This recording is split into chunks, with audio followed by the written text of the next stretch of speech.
Hello friends, आपके अपनी YouTube channel success मंत्रा classes में एक बार फिर से आपका स्वागत है। फ्रेंड्स, पिछले वीडियो में हम लोगों ने लेखपाल भर्ती परीक्षा 2020 हिंदी प्रैक्टिस सेट नंबर 4 को सॉल्व कर लिया था, जिसमें टॉप 25 क्वेश्चन हुआ करते थे।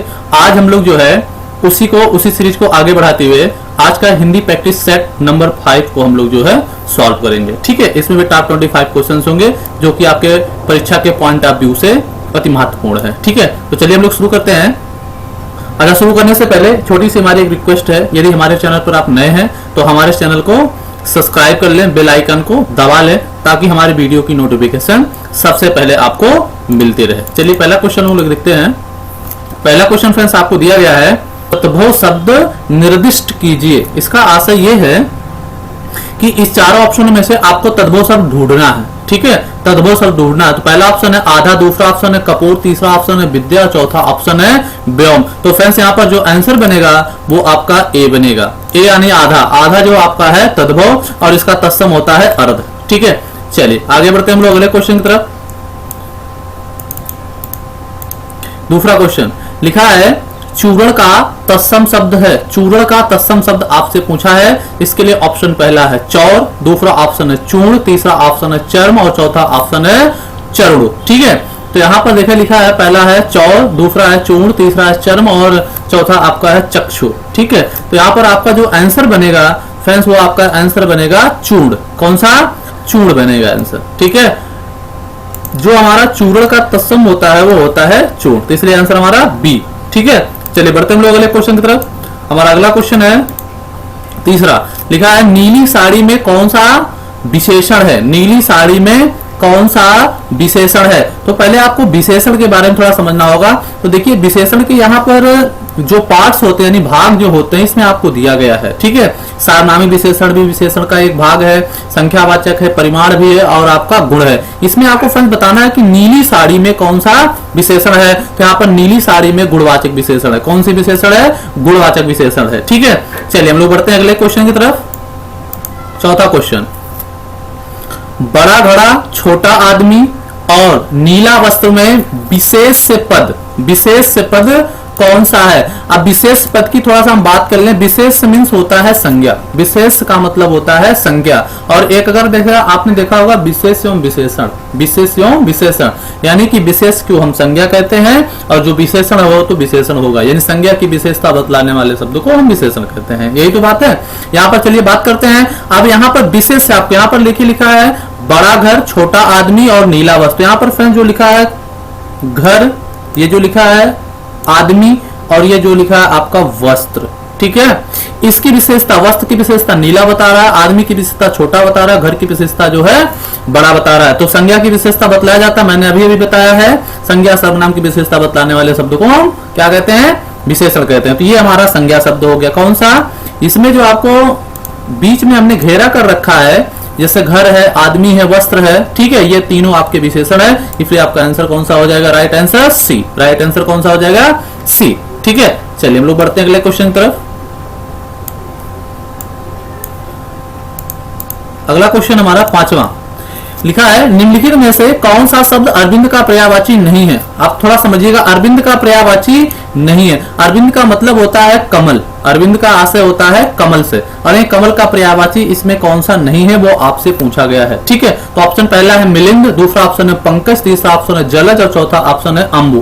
फ्रेंड्स, पंकज, जलज और अंबुज, ठीक है, ये आपका अरविंद का पर्यायवाची अर्थात कमल का पर्यायवाची है। लेकिन यहाँ पर जो दिया गया आपको ऑप्शन में दिया गया है सी ऑप्शन, अर्थात सॉरी ये ऑप्शन जो दिया गया आपको मिलिंद, मिलिंद ही हमारा आंसर होगा। मिलिंद जो हमारा अरविंद का पर्यायवाची नहीं है, अरविंद का पर्यायवाची नहीं है। चलिए हम लोग बढ़ते हैं अगले क्वेश्चन की तरफ। अगला क्वेश्चन हमारा है छठवां, उपकार शब्द का विलोम आपको बताना है। उपकार शब्द का विलोम बताना है। बहुत बढ़िया क्वेश्चन है, उपकार शब्द का विलोम। ठीक है, उपकार शब्द का विलोम, पहला ऑप्शन दिया विकार, दूसरा लिखा अनुपकार, तीसरा लिखा है अपकार, चौथा लिखा है तिरस्कार। ठीक है, तो यहाँ पर फ्रेंड जो हमारा उपकार शब्द का विलोम होता है वो होगा हमारा अपकार। क्या होगा?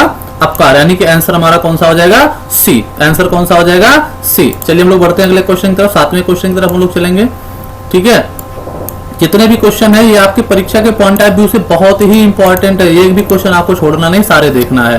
देखिए सातवां हमारा है उत्कर्ष लिखा, उत्कर्ष शब्द का विलोम, यानी आपको बताना है विलोम किसका, उत्कर्ष शब्द का। ठीक है, उत्कर्ष शब्द का विलोम। ऑप्शन पहला दिया आकर्ष, लिखा है आकर्ष। दूसरा ऑप्शन लिखा अनुत्कर्ष, तीसरा ऑप्शन लिखा अपकर्ष और चौथा ऑप्शन लिखा आकर्ष। तो फ्रेंड्स इसका जो विलोम में पूछा गया है तो उत्कर्ष का विलोम होता है हमारा अपकर्ष, उत्कर्ष का विलोम होता है अपकर्ष, यानी कि आंसर हमारा कौन सा हो जाएगा, सी। आंसर कौन सा हो जाएगा हमारा, सी। चलिए हम लोग बढ़ते हैं अगले क्वेश्चन की तरफ। अगला क्वेश्चन हमारा 8वां, लिखा आविर्भाव शब्द का विलोम। आविर्भाव शब्द का आपको विलोम बताना कि आविर्भाव शब्द जो ये दिया गया है इसका विलोम कौन सा है। पहला ऑप्शन दिया गया अनिर्भाव, दूसरा लिखा है द्विभाव, तीसरा लिखा है आविर्भाव और चौथा लिखा है तिरोभाव। ठीक है, तो आविर्भाव का फ्रेंड जो विलोम होगा वो हमारा डी ऑप्शन में दिया गया है तिरोभाव। तिरोभाव हमारा जो है आविर्भाव का विलोम होता है। ठीक है, चलिए हम लोग बढ़ते हैं अगले क्वेश्चन की तरफ। हमारा अगला क्वेश्चन होगा 9वां क्वेश्चन।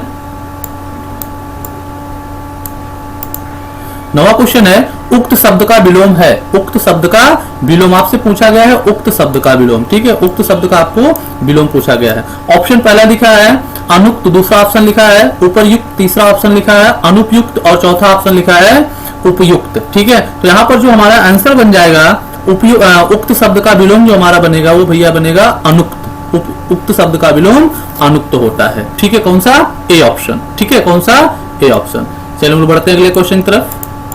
अगला क्वेश्चन हमारा 10वां, लिखा है निर्भय शब्द का विलोम। निर्भय शब्द का विलोम आपको बताना है, निर्भय शब्द का विलोम। ठीक है, ऑप्शन आपके पास पहला ऑप्शन है लिखा है सहारा, लिखा है दूसरा लिखा है सहृदय और तीसरा लिखा है सदय और चौथा है अभय। इसमें जो है आपका जो आंसर होगा निर्भय शब्द का हमेशा होता है सदय, सदय विलोम होता है। सदय का विलोम निर्दय और निर्दय शब्द का विलोम आपका सदय होता है। ठीक है, तो यहाँ पर आंसर हमारा कौन सा हो जाएगा भैया, सी ऑप्शन। आंसर कौन सा हो जाएगा, सी ऑप्शन। चलिए हम लोग बढ़ते हैं अगले क्वेश्चन तरफ। 11वां क्वेश्चन है, लिखा है उन्मीलन शब्द का विलोम है। उन्मीलन शब्द का विलोम है। उन्मीलन ये जो शब्द दिया इसका विलोम आपसे पूछा। पहला लिखा है अनुमीलन, दूसरा लिखा है निमीलन, तीसरा लिखा है अवमीलन और चौथा लिखा है आपका मीलन। ठीक है, तो यहाँ पर जो आंसर बन जाएगा निमीलन, यानी कि उन्मूलन शब्द का विलोम है निमीलन। क्या है, निमीलन, यानी कि बी ऑप्शन। आपका कौन सा ऑप्शन होगा यहाँ पर आंसर, बी ऑप्शन। चलिए हम लोग बढ़ते हैं अगले क्वेश्चन की तरफ। अगला क्वेश्चन हमारा है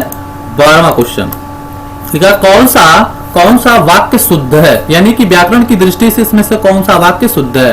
पहला ऑप्शन देखिए, पहले ऑप्शन में आपको लिखा है कि सुरेश को एक पाती लिखना है, दूसरा ऑप्शन लिखा सुरेश ने एक पाती लिखनी है, तीसरा ऑप्शन लिखा सुरेश के लिए एक पत्र लिखनी है और देखिए यहाँ पर चौथा ऑप्शन लिखा है सुरेश के लिए पत्र लिखना है। तो फ्रेंड्स इसमें जो आंसर होगा, शुद्ध की बात किया है तो इसमें जो आंसर होगा हमारा शुद्धिकरण के रूप में वो आंसर हमारा होगा डी। कौन सा, डी, यानी सुरेश के लिए पत्र लिखना है। सुरेश के लिए पत्र लिखना है, ये आपका आंसर होगा। ठीक है, चलिए हम लोग बढ़ते हैं अगले क्वेश्चन की तरफ।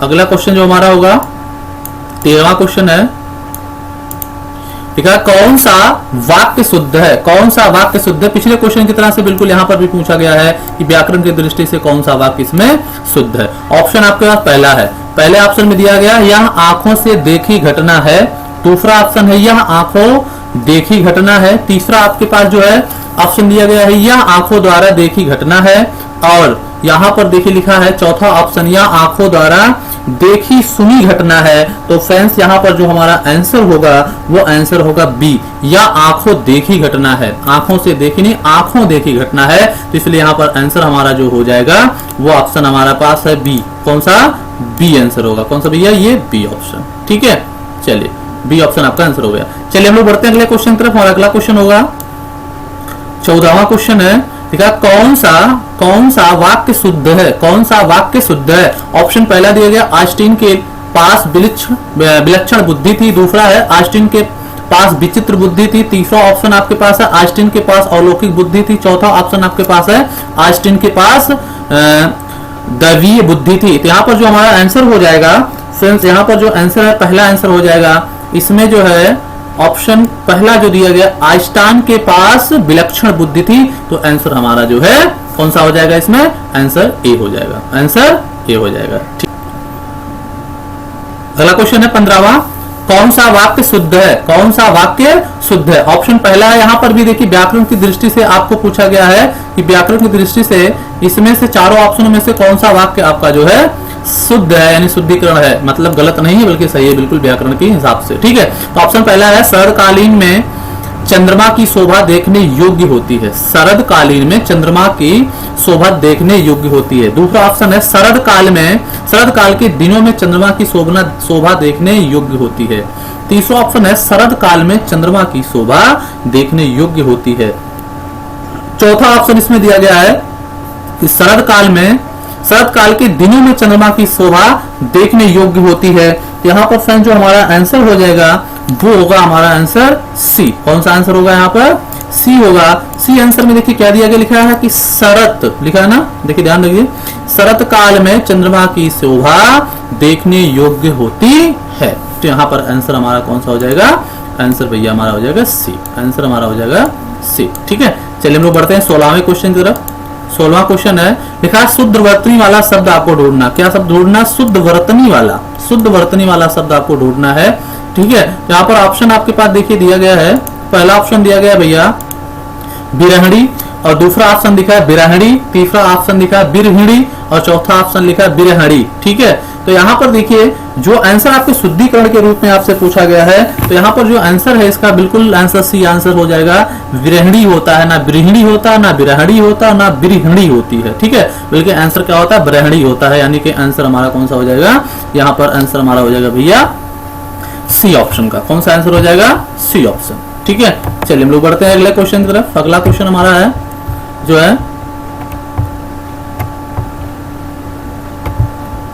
17वां क्वेश्चन है, लिखा है शुद्ध वर्तनी वाला शब्द है ना। आपसे पूछा गया शुद्ध वर्तनी वाला शब्द इनमें से कौन सा? ऑप्शन पहला लिखा है प्रज्वलित, दूसरा ऑप्शन लिखा है समुज्वल, तीसरा ऑप्शन लिखा है उज्ज्वल, और चौथा ऑप्शन आपको लिखा गया है समुज्वल। यहाँ पर अशुद्ध आपको ढूंढना, याद रखिएगा, शुद्ध वर्तनी नहीं बल्कि अशुद्ध वर्तनी आपको ढूंढना है। तो यहाँ पर अशुद्ध वर्तनी में जो आपका आंसर बन जाएगा वो होगा समुज्वल। कौन सा आंसर हो जाएगा? समुज्वल। अर्थात यहाँ पर आंसर आपका हो जाएगा भैया, आंसर आपका हो जाएगा इसमें डी। ठीक है, यहाँ पर देखिए उज्ज्वल के बारे में बहुत आपके पेपर में जो क्वेश्चन पूछा जाता है कि उज्ज्वल जो है कैसे लिखा जाएगा, तो यहाँ पर देखिए लिखा सी ऑप्शन में उज्ज्वल बिल्कुल सही लिखा गया है। ठीक है, यानी कि 2 बार जा आधा आधा होता है, तो उज्ज्वल हमारा सही है। यहाँ पर लिखा प्रज्वलित, ये भी आपका सही है। यहाँ पर लिखा समुज्वल, ये भी आपका सही है। यहाँ पर देखिए क्यों गलती है, क्योंकि यहाँ पर देखिए डबल जा होता है और आधा आधा दोनों रूप में होता है। यहाँ पर देखिए एक ही जा का प्रयोग आधा किया गया, इसलिए आपका ये गलत है, अशुद्धि यही आपका है। ठीक है, तो चलिए हम लोग बढ़ते हैं अगले क्वेश्चन की तरफ।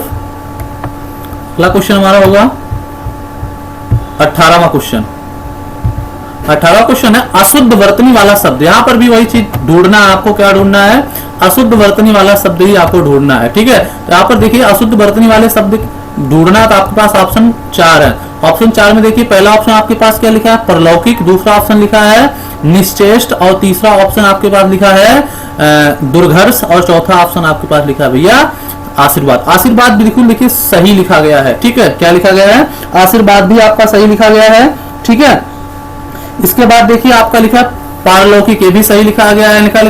लिखा है तीसरा ऑप्शन में दुर्धर्ष, यहाँ पे सही लिखा है। यहाँ पर आंसर जो हमारा बन रहा है वो फ्रेंड्स हमारा आंसर होगा कौन सा? बी। कौन सा आंसर होगा? बी। यही हमारा जो है शुद्धिकरण के रूप में सही नहीं लिखा गया है। शुद्धिकरण के रूप में यही सही नहीं लिखा गया है। ठीक है, तो चलिए हम लोग बढ़ते हैं अगले क्वेश्चन की तरफ। हमारा अगला क्वेश्चन होगा 19वां। अगला क्वेश्चन कौन सा होगा? 19वां। चलिए 19वां क्वेश्चन की तरफ बढ़ते हैं। 19वां क्वेश्चन आपका ये शुद्ध वर्तनी वाला शब्द। शुद्ध वर्तनी वाला, यहाँ पर देखिए पीछे क्या क्वेश्चन था आपका? अशुद्ध वर्तनी वाला शब्द आपसे पूछा गया था, लेकिन इसमें आपका क्या पूछा गया है? शुद्ध वर्तनी वाला शब्द पूछा गया। क्या पूछा गया भैया? शुद्ध वर्तनी वाला शब्द आपसे पूछा गया है। ठीक है, तो यहाँ पर देखिए शुद्ध वर्तनी वाला शब्द, यानी कि पहला ऑप्शन लिखा है धोबिन, दूसरा ऑप्शन लिखा है धोबिनी, तीसरा ऑप्शन लिखा है धोबनी, और चौथा ऑप्शन लिखा है धोबीन। ठीक है, तो यहाँ पर जो हमारा शुद्ध वर्तनी का शब्द होगा वो आपका आंसर होगा पहला आंसर ही बिल्कुल सही है। यानी कि धोबिन जो हमारा शब्द है ये आपका शुद्धिकरण की दृष्टि से बिल्कुल सही लिखा गया। शुद्धिकरण की दृष्टि से बिल्कुल सही लिखा गया। ठीक है, तो चलिए हम लोग बढ़ते हैं अगले क्वेश्चन की तरफ। हमारा अगला क्वेश्चन है 20वां क्वेश्चन में दिया क्या गया है, थोड़ा देखिएगा ध्यान से। लिखा है शुद्ध वर्तनी वाला शब्द। यहाँ पर भी फ्रेंड्स आपको क्या दिया गया है? आपसे पूछा गया इसमें भी शुद्ध वर्तनी वाला शब्द कौन सा है ना। तो ऑप्शन आपके पास देखिए पहला ऑप्शन आपको लिखा है भागीरथी, दूसरा ऑप्शन आपके पास लिखा है भागीरथी, तीसरा ऑप्शन लिखा है भगीरथी, और चौथा ऑप्शन लिखा है भागीरथी। ठीक है, तो यहाँ पर जो शुद्ध वर्तनी वाला जो हमारा शब्द है वो फ्रेंड्स जो है आपका बी ऑप्शन है भागीरथी। भागीरथी नदी का नाम आपको पता होना चाहिए। तो भागीरथी में कौन सा आंसर हो जाएगा हमारा? B answer. कौन सा? B answer. ठीक है, चलिए हम लोग बढ़ते हैं अगले क्वेश्चन की तरफ। अगला क्वेश्चन भी आपका बहुत जबरदस्त होने वाला है। ठीक है, तो चलिए हम लोग बढ़ते हैं अगले क्वेश्चन की तरफ। भैया ये सारे क्वेश्चन आपको देखना, एक भी क्वेश्चन मिस नहीं करना। अगर एक भी क्वेश्चन आप मिस करते हैं तो समझ लीजिए कि गड़बड़ हो रहा है मामला। ठीक है, चलिए अगला क्वेश्चन हम देखेंगे। 21वां क्वेश्चन लिखा है तपोवन में कौन सी संधि है? तपोवन में कौन सी संधि है? ठीक है, तो यहाँ पर ऑप्शन पहला है स्वर संधि, दूसरा ऑप्शन है व्यंजन संधि, तीसरा ऑप्शन है विसर्ग संधि, चौथा ऑप्शन है यण संधि। तो फ्रेंड्स अगर तपोवन को हम दो भागों में तोड़ दे, तपोवन लिखा तपह प्लस वन हो जाएगा। ओ का हमेशा जो है विसर्ग में परिवर्तन हो जाता है, और जहां पर विसर्ग का प्रयोग किया जाता है वो हमेशा कौन सी संधि होती है? विसर्ग संधि। कौन सी संधि? विसर्ग। सी ऑप्शन आपका बिल्कुल राइट। अगला क्वेश्चन हमारा है 22वां क्वेश्चन। ठीक है, 22वां क्वेश्चन भी देखिए क्या लिखा है। निम्नलिखित शब्दों में से द्वंद्व समास किस शब्द में है? यानी कि ऑप्शन पहला है पापपूर्ण, दूसरा ऑप्शन है धड़ाधड़, तीसरा ऑप्शन आपके पास है काला प्रवीण, और चौथा ऑप्शन आपके पास है त्रिभुवन। ठीक है, तो यहाँ पर आपसे पूछा गया द्वंद्व समास। द्वंद्व समास में दोनों पद प्रधान होते हैं, याद रखिएगा, दोनों पद प्रधान जो हमारा होता है उसमें जो है द्वंद्व समास होता है। ठीक है, तो यहाँ पर देखिए लिखा है पाप और पूर्ण, यानी कि ए ऑप्शन में ही आंसर छिपा हुआ है। ए ऑप्शन आपका है पाप और पूर्ण, यही आपका द्वंद्व समास है, यही आपका द्वंद्व समास है। ठीक है, चलिए हम लोग बढ़ते हैं अगले क्वेश्चन पर। अगला क्वेश्चन हमारा है 23वां क्वेश्चन हमारा होगा, जो कि ये भी आपके परीक्षा के पॉइंट ऑफ व्यू से बहुत ही महत्वपूर्ण है। ठीक है, 23वां क्वेश्चन है लिखा है द्वार शब्द में प्रयुक्त ध्वनियां। याद रखिए फ्रेंड्स, यहाँ क्या पूछा गया है? द्वार शब्द में, ये जो आपका द्वार शब्द दिया गया इसमें कौन कौन सी ध्वनि का प्रयोग किया गया है? ठीक है, यहाँ पर देखिए आधा दा, फिर देखिए दा और उसमें वा आधा लगा हुआ, प्लस बड़ा आ और प्लस आधा रा और प्लस छोटा आ, यानी कि यहाँ पर तो ये गलत लिखा गया है। इसको हम लिखेंगे कैसे थोड़ा समझिएगा। इसमें देखिए ये आधा जो लिखा गया ये नहीं होना चाहिए, ये ना आपका नहीं होना चाहिए। ठीक है, तो यहाँ पर देखिए क्यों? क्योंकि पहले जो हमारा वाह है वो आधा होगा और फिर दा पूरा आएगा। ठीक है, यहाँ पर देखिए दा लिखा है पूरा और उसमें वाह आधा लिखा गया है। ठीक है, और प्लस बड़ा आ, मतलब इसी को हम दीर्घ आ भी बोलते हैं। ठीक है, दीर्घ स्वर भी बोलते हैं। ये आधा रा और यहाँ पर लघु स्वर अर्थात छोटा आ को हम लघु स्वर कहते हैं। तो यहाँ पर जो हमारा आंसर बनेगा वो आंसर हमारा बन जाएगा बी। कौन सा आंसर बन जाएगा? बी आंसर जो है द्वार शब्द के लिए प्रयुक्त ध्वनि है। ठीक है, चलिए आगे बढ़ते हम लोग अगले क्वेश्चन की तरफ। अगला क्वेश्चन हमारा होगा देखिए 24वां क्वेश्चन। 24वां क्वेश्चन देखिए फ्रेंड्स दिया क्या गया है, बहुत अच्छा प्रश्न लिखा। अनुकूल शब्द का विलोम आपको बताना है। अनुकूल शब्द का विलोम, पहला ऑप्शन है विपक्ष, दूसरा है माकुल, तीसरा ऑप्शन है प्रतिकूल और चौथा ऑप्शन है सकुल। तो यहाँ पर अनुकूल शब्द का जो विलोम होगा वो होगा प्रतिकूल। अनुकूल शब्द का विलोम क्या होता है? प्रतिकूल। ठीक है, तो हम लोग बढ़ते हैं अगले क्वेश्चन की तरफ। अगला क्वेश्चन हमारा है लास्ट क्वेश्चन है 25वां क्वेश्चन। ठीक है, सरस्वती शब्द का पर्यायवाची है। सरस्वती शब्द का पर्यायवाची है। सरस्वती शब्द का पर्यायवाची आपको बताना है। ठीक है, तो यहाँ पर देखिए ऑप्शन पहला लिखा है शारदा। ऑप्शन पहला क्या है? शारदा, दूसरा ऑप्शन है कमला, तीसरा ऑप्शन है बीरापाणी और चौथा ऑप्शन ये सभी। तो फ्रेंड्स यहाँ शारदा, कमला और बीरापाणी ये तीनों जो आपके हैं ये सरस्वती के पर्यायवाची हैं, इसलिए यहाँ पर जो आंसर बनेगा हमारा डी बनेगा, ए सभी। ठीक है, इस सेशन का ये लास्ट क्वेश्चन था, यानी टॉप 25 क्वेश्चन खत्म हुए हमारे। हम लोग मिलेंगे नेक्स्ट वीडियो में इसी सीरीज के साथ।